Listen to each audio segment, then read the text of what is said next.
சர்வதேச மகளிர் தினத்தை முன்னிட்டு மயிலாடுதுறையில் பள்ளி கல்லூரி மாணவிகள் மற்றும் பெண் காவலர்கள் பங்கேற்க விழிப்புணர்வு மாரத்தான் போட்டி மாவட்ட காவல்துறை கண்காணிப்பாளர் துவக்கி வைத்தார். சர்வதேச மகளிர் தினம் இன்று கடைபிடிக்கப்படுகிறது.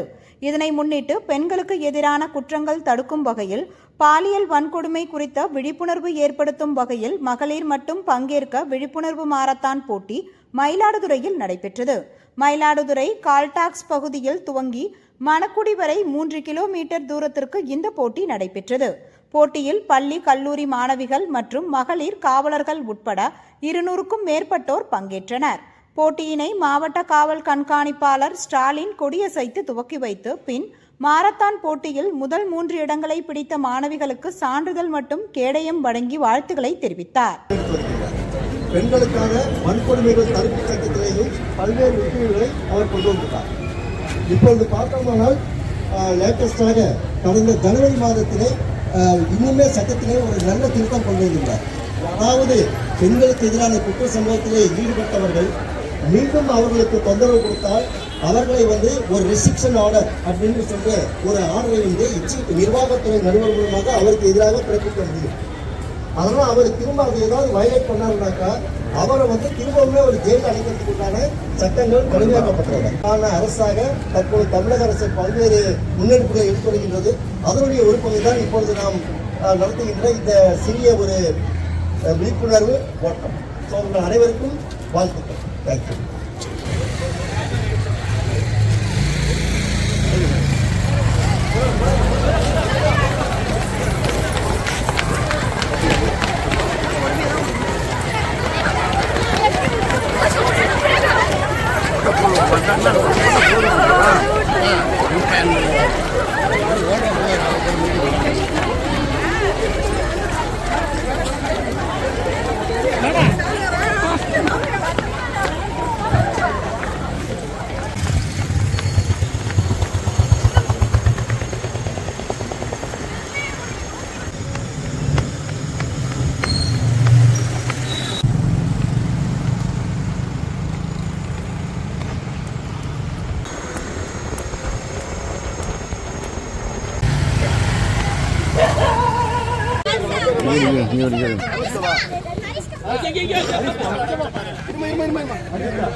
பொறுமாமா ரிலாக்ஸ் பொறுமையா சொல்லுப்பா.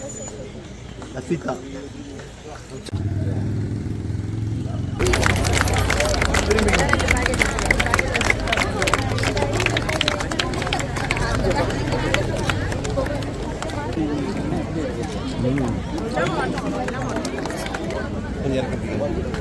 சரிங்க பாருங்க சார்.